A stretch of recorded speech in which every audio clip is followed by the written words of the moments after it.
Hello বন্ধুরা, welcome to my Saraswati kitchen. আশা করি তোমরা ভালো আছো, আমিও ভালো আছি। দেখতে পাচ্ছ একটা সবজি নিয়ে বসে পড়েছি। আজকে পুঁই আর এই কচু দিয়ে পুঁই কচু ঘন্ট বানাবো। তার জন্য আগে সবজিগুলো আমি কেটে নিই।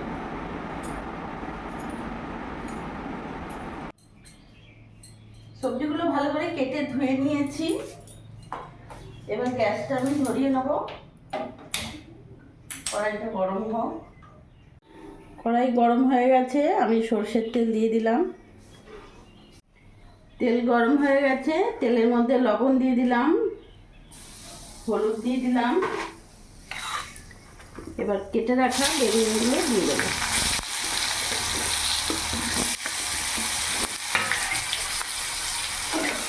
বেগুনগুলো লাল লাল করে ভেজে নেব। বেগুনগুলো লাল লাল করে ভাজা হয়ে গেছে, এবার নামিয়ে ফেলবো।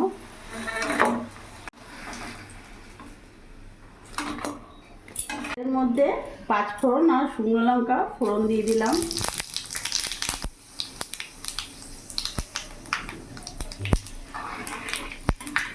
ফোড়নটা ভাজা হয়ে গেছে, এবার কেটে রাখা সবজিগুলো দিয়ে দেবো।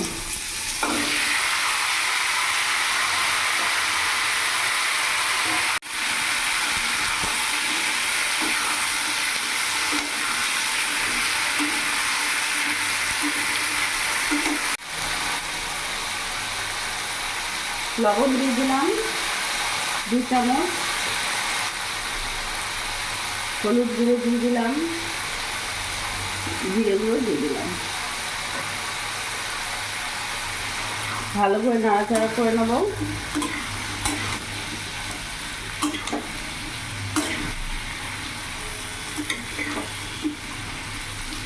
এবার আমি কিছুক্ষণ ঢাকা দিয়ে রেখে দেবো।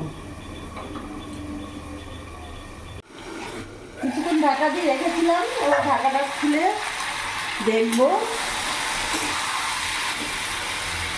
এবার এর মধ্যে কেটে ধুয়ে রাখা পুঁই শাকের পাতাগুলো দিয়ে দেবো।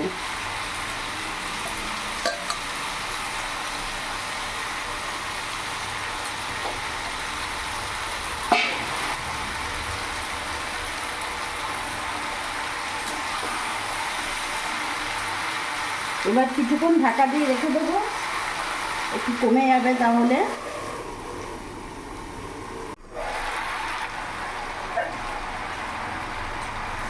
কতটা কমে গেছে, ভালো করে নাড়াচাড়া করে নেব।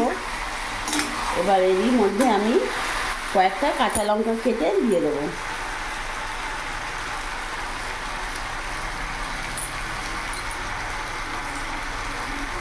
কটা কাঁচা লঙ্কা দেবো? 5-6টা ঝাল হয়ে যাবে না? না তো মানে 4টে দিলাম, থাক আর দেবো না।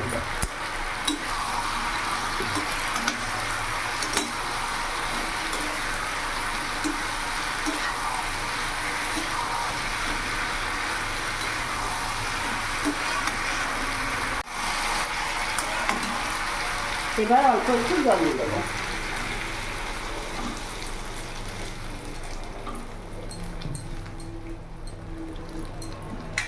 ঢাকা দিয়ে দেবো।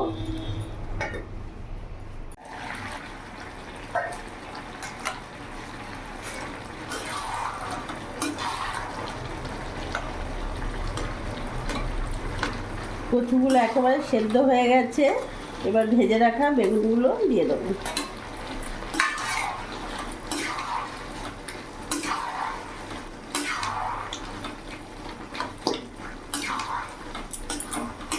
সামান্য একটু চিনি অ্যাড করব।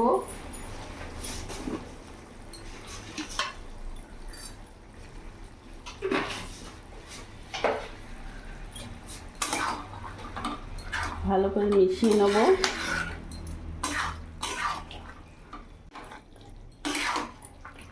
এখন নতুন নতুন কচু উঠে গেছে, এখন পুঁই কচু ঘন্ট দারুণ লাগে খেতে, আর খুব সহজে বানানো যায়। পুঁই কচু ঘন্ট একেবারে রেডি হয়ে গেছে, গ্যাস অফ করে দেবো। এবার নামিয়ে দেবো।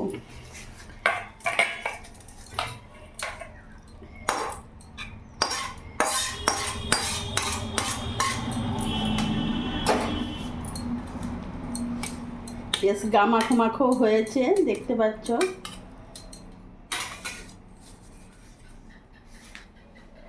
তো বন্ধুরা দেখলে আমি আজ বানিয়ে ফেললাম পুঁই কচু ঘন্ট খুব সহজভাবে। এইভাবে বাড়িতে বানিয়ে দেখো, সত্যি খুব ভালো লাগবে। আমার এই ভিডিওটা যদি তোমাদের ভালো লাগে প্লিজ তোমরা লাইক করো, সাবস্ক্রাইব করো, আমার পাশে থেকো, আর সবসময় তোমরাও ভালো থেকো।